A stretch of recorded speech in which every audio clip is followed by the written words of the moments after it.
Good morning students. आज की class में हम लोग पढ़ेंगे आपका चैप्टर फर्स्ट, हमारे आसपास के पदार्थ। ठीक है, इससे पहले भी मैंने शायद वीडियो भेजा था, तो आप लोगों ने देखा होगा।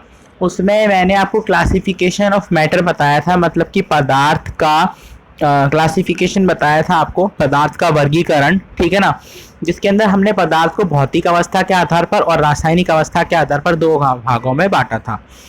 इस चैप्टर में कुछ कुछ इसी तरीके से रिलेटेड टॉपिक्स हम पढ़ेंगे। फर्स्ट है आपका पदार्थ का भौतिक स्वरूप। ठीक है, देखो बच्चों, पदार्थ का भौतिक स्वरूप क्या है। हम अपने आसपास जितनी भी चीजें देखते हैं, ठीक है, वो सब छोटे छोटे कणों से मिलकर बनी होती है, जिसे हम पदार्थ कहते हैं। ठीक है, तो अगर पदार्थ की हम परिभाषा दें तो इस तरीके से दे सकते हैं, वह पदार्थ वह चीज है जो जिसके अंदर थोड़ा बहुत मास है, मतलब कि द्रव्यमान है, और वह थोड़ा बहुत स्थान घेरता है, उसे हम क्या कहते हैं, पदार्थ कहते हैं। ये तो है पदार्थ की जनरल बात कि भाई पदार्थ क्या होता है, ठीक है ना, और क्या हम इसे कह सकते हैं।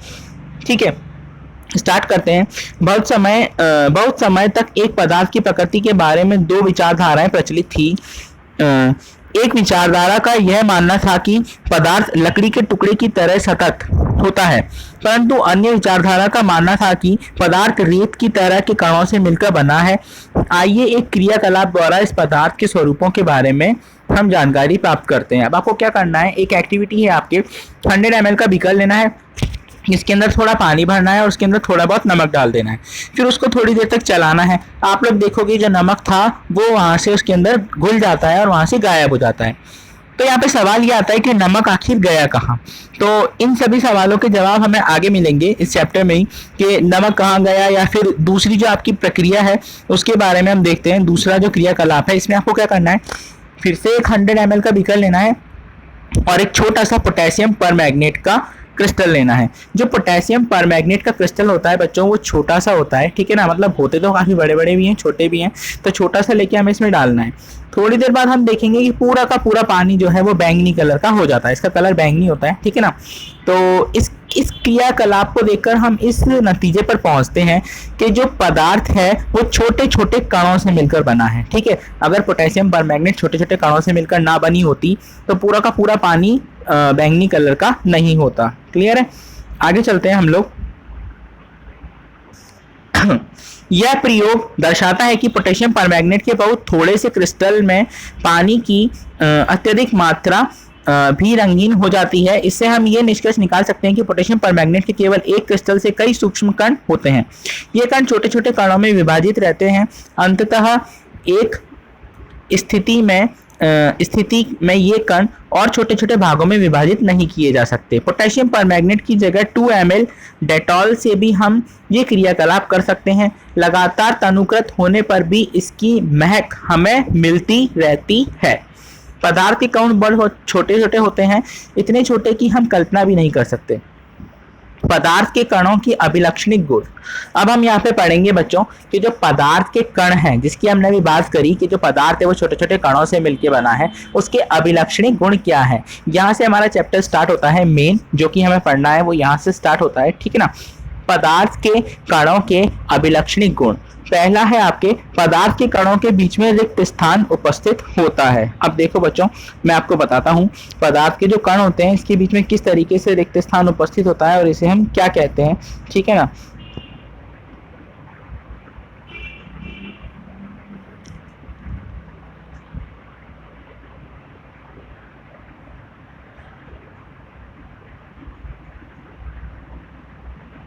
देखो बच्चों, ठीक है, अब यहाँ पे जो हम देखेंगे, सपोज करो ये आपकी मैं स्ट्रक्चर बनाता हूँ किसी एटम की, सॉरी पदार्थ की, उसके अंदर हमने छोटे छोटे कण बना दिए, ठीक है। अब ये जो कण है इसके अंदर क्या होगा, छोटा छोटा जो गैप है इसके बीच में क्या उपस्थित है, छोटा छोटा गैप है, या फिर हम कह सकते हैं पदार्थ के कणों के बीच में क्या है, स्थान है। पदार्थ के कणों के बीच में क्या है बच्चों, स्थान है। पदार्थ के कणों के मध्य ये जो स्थान होता है इसे हम कहते हैं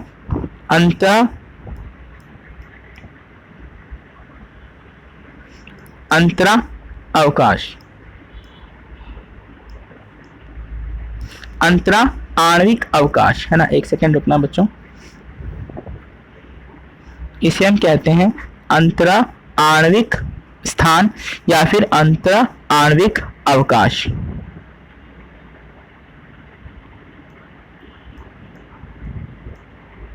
अंतरा आणविक अवकाश या फिर अंतरा आणविक स्थान, ठीक है। इंग्लिश में इसे कहते हैं intra molecular space, intra molecular space, ठीक है बच्चों। इंग्लिश में इसे कहते हैं इंट्रा मॉलिक्यूलर स्पेस और हिंदी में इसे कहते हैं अंतरा आणविक अवकाश। क्लियर है?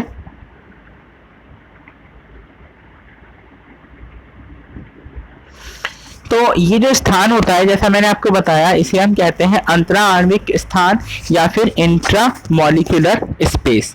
तो ये चीज़ क्लियर हो गई कि जो पदार्थ है उसके जो कण हैं उनके बीच में कुछ स्थान उपस्थित होता है और उस स्थान को हम कहते हैं अंतरा आणविक अवकाश या फिर इंट्रा मॉलिक्यूलर स्पेस। चलो अब नेक्स्ट प्रॉपर्टी देखते हैं कि नेक्स्ट प्रॉपर्टी क्या होती है इनकी।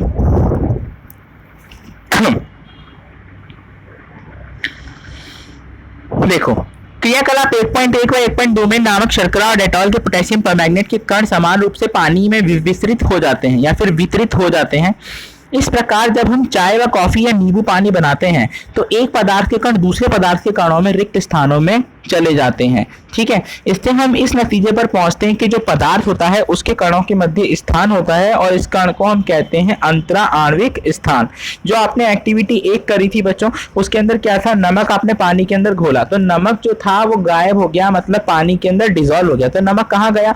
पानी के अणुओं के मध्य, जो पानी था आपका उसके अणुओं के मध्य जो स्थान था उसके अंदर नमक के अणु जाके चले जाते हैं और इस तरीके से जो आपका नमक है वह गायब हो जाता है या फिर हम कहें उसके अंदर घुल जाता है, ठीक है ना। तो इससे हम इस नतीजे पर पहुंचते हैं कि जो पदार्थ है उसके कण है उसके मध्य छोटा छोटा स्थान है जिसे हमने क्या कहा, अंतरा आणविक स्थान। क्लियर है? आगे चलते हैं। इसके बाद में आपकी एक्टिविटी है और दूसरी एक्टिविटी है, ठीक है, इन पे हम ध्यान नहीं देते, आगे चलते हैं। इसके बाद में है तीसरी एक्टिविटी, ये वाली हम पढ़ते हैं। एक गिलास गर्म पानी से और दूसरा ठंडे पानी से भरे गिलास में copper sulphate CuSO4 potassium permanganate KMnO4 का एक क्रिस्टल डालें और रख दें। क्रिस्टल को सतह पर बैठने दें। गिलास में ठोस क्रिस्टल के ठीक ऊपर क्या देखते हैं? समय बीतने पर क्या होता है? इससे ठोस और द्रव के कणों के बारे में क्या पता चलता है? क्या तापमान के साथ मिश्रित होने की दर बदलती है? क्यों और कैसे? उपरोक्त 3 क्रियाकलापों से हम निम्नलिखित निष्कर्ष निकालते हैं। पदार्थ के कण निरंतर गतिशील होते हैं, इनमें गतिज ऊर्जा होती है। तापमान बढ़ने पर कणों की गति बढ़ती है, इसलिए हम कह सकते हैं कि तापमान बढ़ने पर कणों की गतिज ऊर्जा भी बढ़ती है। उपरोक्त तीनों क्रियाकलापों से हम देख सकते हैं कि पदार्थ के कण अपने आप ही एक दूसरे के स्थान में अंतः मिश्रित हो जाते हैं। ऐसे कणों के रिक्त स्थानों में समावेश के कारण होता है दो विभिन्न पदार्थों के कणों को स्वतः मिलना ही विसरण कहलाता है। यहाँ पे एक तो हमने 2 चीजें नोट करी है बच्चों। फर्स्ट हमने नोट करा है कि विसरण क्या होता है, ठीक है, और सेकंड हमने यहाँ पे नोट करा है कि जो पदार्थ के कण होते हैं उनमें कौन सी ऊर्जा होती है, गतिज ऊर्जा होती है, ठीक है। तो इसको भी मैं आपको एग्जांपल के थ्रू एक्सप्लेन करता हूँ। देखो बच्चों,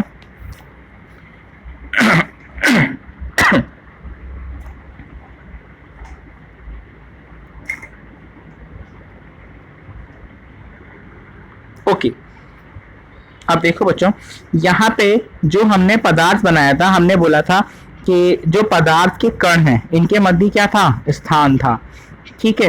तो ये जो पदार्थ है इसके कणों के मध्य क्या है, स्थान है, जिसको हमने क्या कहा था, इंट्रा मॉलिक्यूलर स्पेस। क्लियर है? Intramolecular space. अब ये जो पदार्थ के कणों के मध्य स्थान है, तो ये कण कभी भी स्थिर नहीं रहते। ये कण क्या करते हैं, कभी इस दिशा में मूव करेगा, कभी इस दिशा में मूव करेगा। ये जो कण है पर्टिकुलर, ठीक है, ये कभी इस डायरेक्शन में मूव करेगा, कभी इस डायरेक्शन में। तो ये जो कण होते हैं ये कभी भी अपनी जगह पर स्थिर नहीं रहते, ये हमेशा कैसे रहते हैं, गतिशील। ये जो कण होते हैं ये हमेशा गतिशील अवस्था में बने रहते हैं।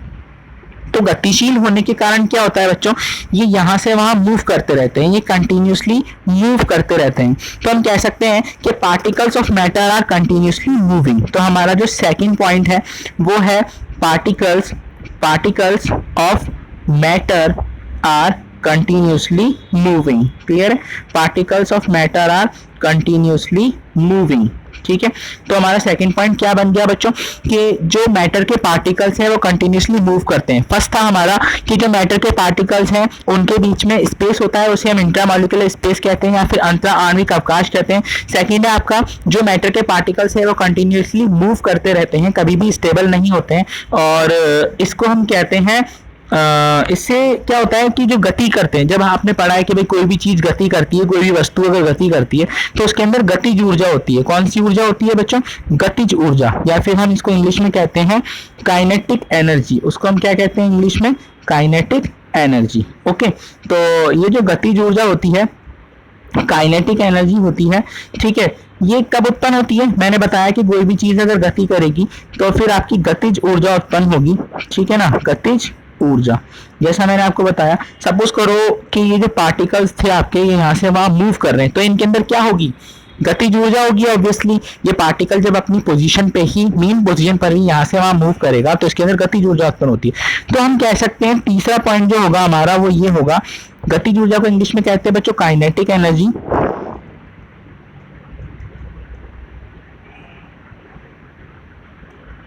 ओके, तो तीसरा पॉइंट हमारा होगा कि जो पदार्थ है हमारा, इसके अणु लगातार गति करते हैं. ठीक है, पदार्थ के अणु लगातार क्या करते हैं? गति करते हैं, जिससे इनके अंदर उत्पन्न होती है गतिज ऊर्जा. या फिर हम कहें तो particles of matter are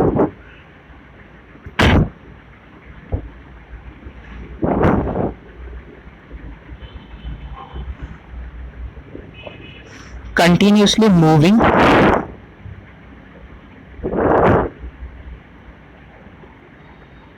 and consist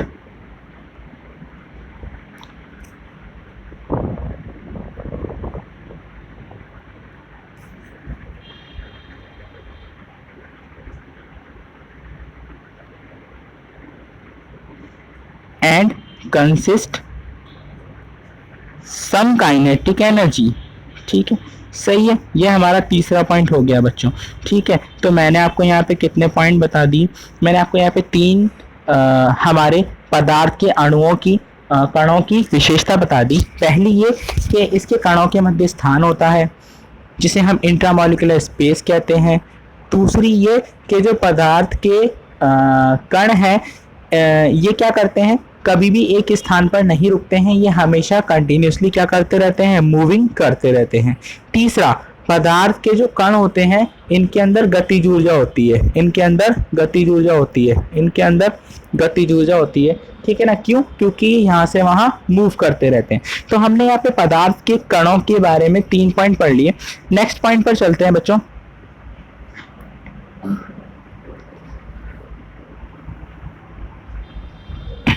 अच्छा, अभी हमने यहाँ पे विसरण पढ़ा. ठीक है, तो विसरण के लिए क्या है? विसरण को अगर हम बोले तो विसरण को इंग्लिश में कहते हैं डिफ्यूजन. ठीक है, विसरण की परिभाषा इस तरीके से हम दे सकते हैं, पदार्थ के कणों का अधिक सांद्रता से कम सांद्रता की ओर जाना क्या कहलाता है? विसरण कहलाता है. ठीक है, अपने आप जो मूवमेंट होता है उसे हम विसरण कहते हैं. डिफ्यूजन की हम डेफिनेशन इस तरीके से देख सकते हैं, movement of particle from lower higher concentration to lower concentration is called diffusion. Okay, just suppose आपने कमरे के किसी कोने में अगरबत्ती जलाई. अब ऐसा तो होगा नहीं कि आप दूसरे कोने में बैठे हो तो आपको उसकी स्मेल नहीं आएगी. थोड़े टाइम बाद आपको क्या होता है? उस अगरबत्ती की स्मेल पूरे कमरे में आने लगती है. ठीक है, तो अगरबत्ती के जो कण थे, स्मेल थी, जो धुआं था, वो एक जगह से निकला और पूरे कमरे में फैल गया. ये क्या है? आपका डिफ्यूजन है, विसरण है. ठीक है, तो हमने विसरण भी देख लिया क्या होता है. दूसरा, इन लोगों ने कहा कि भाई जैसे जैसे तापमान बढ़ता है वैसे वैसे पार्टिकल्स जो होते हैं, कण जो होते हैं, इनकी गतिज ऊर्जा बढ़ती है. ठीक है, अब देखो यहाँ पे मैं आपको बताता हूँ कि भाई जैसे जैसे हमारा तापमान बढ़ता जाता है वैसे वैसे इनकी गतिज ऊर्जा में क्या परिवर्तन आता है. ठीक है, जस्ट सपोज करो कि कोई पार्टिकल है, हमने पढ़ा है कि भाई टेम्परेचर हाई होगा तो क्या होगा? गतिज ऊर्जा बढ़ेगी. ये तो हमें पता है कि भाई जब टेम्परेचर जो है हमारा वो राइज होगा, टेम्परेचर जो है हमारा वो राइज होगा, मीन्स बढ़ेगा, तो क्या होगा, इसकी मूवमेंट बढ़ेगी, गतिज ऊर्जा बढ़ेगी, पार्टिकल्स का जो मूवमेंट है वो बढ़ेगा, और जो हमारी काइनेटिक एनर्जी है वो भी क्या होगी बच्चों, बढ़ेगी। ओके, तो पार्टिकल्स का टेम्परेचर इंक्रीज होने पर जो काइनेटिक एनर्जी होती है वो भी क्या होती है, हमारी इंक्रीज होती है। क्लियर है? ओके ओके स्टूडेंट्स, आज के लेक्चर में इतना ही। नेक्स्ट लेक्चर में हम लोग देखेंगे इसकी और कुछ प्रॉपर्टीज मैटर की, और इसकी क्लासिफिकेशन को एक बार रिपीट करेंगे, और इसके बाद में देखेंगे पदार्थ की कौन कौन सी अवस्थाएं हैं, और जो अवस्थाएं होंगी बच्चों, जो उसकी स्टेट्स होंगी, उसको हम क्लासीफाई करेंगे इन्हीं पॉइंट्स के बेस पे। ठोस, द्रव और गैस को एक्सप्लेन करेंगे, अंतराणविक स्थान, इंट्रामोलिकुलर स्पेस, है ना, और गतिज ऊर्जा, काइनेटिक एनर्जी, और इनके मूवमेंट के बेस पे। और एक मैं यहाँ पे पॉइंट बताना भूल गया आपको, वो है इंट्रामोलिकुलर फोर्स ऑफ अट्रैक्शन, जो बुक में नहीं दे रखा है, मैं बताता हूँ, एक सेकंड रुकना। देखो बच्चों, जो हमारा चौथा पॉइंट है वो ये है कि जो पदार्थ के कण होते हैं, जो हमने अभी पदार्थ बताया, इसके जो कण होंगे वो क्या होंगे, एक दूसरे को आकर्षित करते हैं। पदार्थ के कण एक दूसरे को क्या करते हैं, आकर्षित, या फिर हम कहें अट्रैक्ट करते हैं। पदार्थ के कण जो हैं वो एक दूसरे को अट्रैक्ट करते हैं, और जिस आकर्षण बल से ये अट्रैक्ट करते हैं, मतलब आकर्षण बल से ये एक दूसरे को आकर्षित करते हैं, उसको हम कहते हैं अंतरा आणविक आकर्षण बल। उसको क्या कहेंगे, अंतरा आणविक आकर्षण बल। क्लियर है? ओके, या फिर इंग्लिश में हम कह सकते हैं इसको इंट्रा मॉलिक्यूलर